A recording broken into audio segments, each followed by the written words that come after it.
अस्सलाम वालेकुम dear students, कैसे हैं आप लोग। उम्मीद करता हूँ आप लोग खैरियत से होंगे। अल्लाह आप सबको खैरियत से रखे। डियर स्टूडेंट्स, आज की इस वीडियो के अंदर हम लोग CS611 के असाइनमेंट 1 का जो सोल्यूशन है वो आप लोगों के साथ डिस्कस करेंगे। अगर आप हमारे चैनल पर पहली बार आए हैं तो लाजमी चैनल को सब्सक्राइब कर दें। इस असाइनमेंट की जो लास्ट डेट है वो है 14 और यहाँ पे हमारे पास इसका जो क्वेश्चन फाइल है वो मैंने ओपन किया हुआ है और मैं इसका क्वेश्चन आपको यहाँ पे दिखा देता हूँ। तो ये हमारे पास का क्वेश्चन है। इसके अंदर हमें कहा क्या गया है कि आपने जो है वो सपोज करें कि आप एक वर्किंग कर रहे हैं as a software quality engineer, जो है वो किसी कंपनी के अंदर किसी सॉफ्टवेयर उसके अंदर आप वर्क कर रहे हैं। ठीक है, उस सॉफ्टवेयर उसका नाम जो XYZ इन्होंने रखा हुआ है। Your company is developing point of POS shop of grocery store. This system helps in smooth checkout for the customer and also the system maintain the inventory for the store. यानी कि वो inventory maintain करेगा और grocery store जो है वो उसको उसके पॉइंट ऑफ व्यू से आपने कोई एप्लीकेशन डेवलप करनी है। आपने इम्प्लीमेंटेशन फेज जो है वो उस सिस्टम के वो कंप्लीट करने, उसकी टेस्टिंग कंप्लीट करनी है और you have to ensure the quality. आपने क्वालिटी के ऊपर बड़ा फोकस करना है। ठीक है, during testing you found varies problem in the software. कहता है कि जब आप टेस्टिंग करेंगे तो आपको बहुत सारी प्रॉब्लम्स जो है वो सॉफ्टवेयर के अंदर आएंगी। आपने उन प्रॉब्लम्स को जब क्लासीफाई करना है एरर के अंदर, बग के अंदर, फॉल्ट के अंदर, डिफेक्ट के अंदर। ये मेन लाइन है कि जब आप सॉफ्टवेयर को टेस्ट करेंगे तो वहाँ पे जो आपको प्रॉब्लम्स आएंगी आपने बेसिकली उनको डिस्कस करना है। वो एरर भी आते हैं, उसमें बग भी आएंगे, फॉल्ट भी आएंगे, वो क्यों आएंगे वो आपने इसको बताना है। ठीक है, इसके अंदर सर ने आपको टास्क दिए हुए हैं कि सबसे पहले तो आपने क्लासीफाई करना है प्रॉब्लम्स को कि इनमें से एरर कौन सा है, फॉल्ट कौन सा है, डिफेक्ट कौन सा है, फेलियर कौन सा है और ये क्यों आया है। दूसरा आपने बताना है, एक्सप्लेनेशन देनी है कि ये जो एरर आए हैं इनकी वजह क्या है। तीसरा फिर आपने बताना है कि इसका सोल्यूशन क्या होगा। ठीक है, और ये जो है वो 4-5 ऐसी प्रॉब्लम्स हैं जो आपको फेस करनी पड़ेंगी। प्रॉब्लम 1 क्या होगी कि जब यूज़र जो है वो रिपोर्ट करेगा during the checkout the total order cost is sometime miscalculated. होगा क्या कि समटाइम वो मिसकैलकुलेट हो जाएगी। प्रॉब्लम 2 क्या होगी, जब एक कस्टमर ऐड करेगा कोई आइटम लिस्ट के अंदर तो क्या होगा, सिस्टम क्या वो करेगा, क्रैश कर जाएगा या एरर दे देगा। तीसरी प्रॉब्लम आपको क्या आएगी कि जब आप प्रोडक्ट का कैटलॉग बनाएंगे तो उसमें से कुछ चीज़ें जो है वो मिस हो जाएंगी। ठीक है, चौथा क्या होगा कि जस्ट कस्टमर जब इनकाउंटर करेगा, कोई इशू इनकाउंटर करेगा, अटेम्प्ट करेगा लॉगिन करने को, तो सिस्टम उसको रिकॉग्नाइज ही नहीं करेगा, इनवैलिड कंसीडर करेगा। ठीक है, और पांचवा जब वो सर्च करेगा किसी फंक्शनैलिटी को तो मोस्ट ऑफ द टाइम जो फंक्शनैलिटीज़ है उसकी जो क्यूरी है उसको रॉन्ग करेगी। तो ये कुछ 5 प्रॉब्लम्स हैं जो सर ने आपको दी हैं। आपने इसके अकॉर्डिंग जो है इसका सोल्यूशन राइट करना है। तो मैंने इसका सोल्यूशन जो है वो पहले ही बनाया हुआ है, मैं आपको दिखा देता हूँ।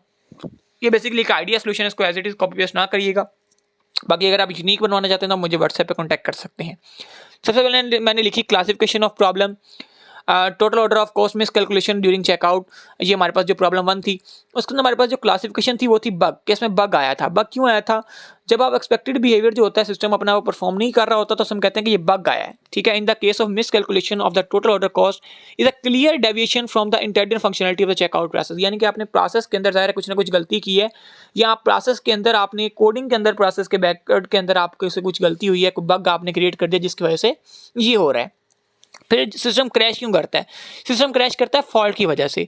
फॉल्ट तब आता है जब आपके कोड के अंदर कोई डिफेक्ट होता है, मे बी वो चीज़ कोई फेलियर आ जाता है, आपने जो कोड किया था मे बी क्रैश हो गया है, मे बी मेमोरी लीक कर रहा है, इस वजह से भी ये आपका इशू आ जाता है।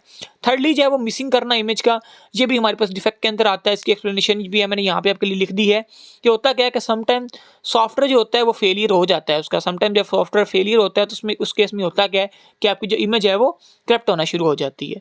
उसके बाद चौथा जो था लॉगिन इशू था, जो कि फॉल्ट होता है एक तरह का। अब ये फॉल्ट तब आता है जब हमारे पास जो फंक्शनैलिटीज होती है उसके अंदर कोई ना कोई डिफेक्ट आता है। और पांचवा फिर हमारे पास जो बग को नॉमिनेट कर रहा होता है, और इसके अंदर भी हमारे पास वही होता है कि जो मोस्ट ऑफ द टाइम जब आप रिजल्ट की क्यूरी लगाते थे और रिजल्ट नहीं आ रहा था, एक्सपेक्टेड बिहेवियर नहीं हो रहा, इसका मतलब वही है कि ज़ाहिर है आपने कहीं ना कहीं तो गड़बड़ की है कोडिंग के अंदर। ठीक है, उसके बाद इनकी मैंने सेपरेट जो एक्सप्लेनेशन भी कर दी है जैसे सर ने कहा था।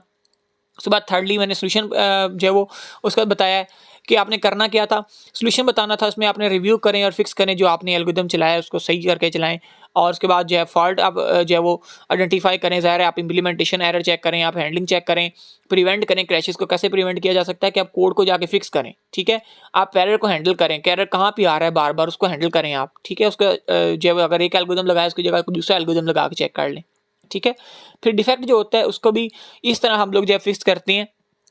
यानी कि इमेज अपलोडिंग जो है वो चेंज करके देख लें, उसका साइज़ चेंज करके देख लें।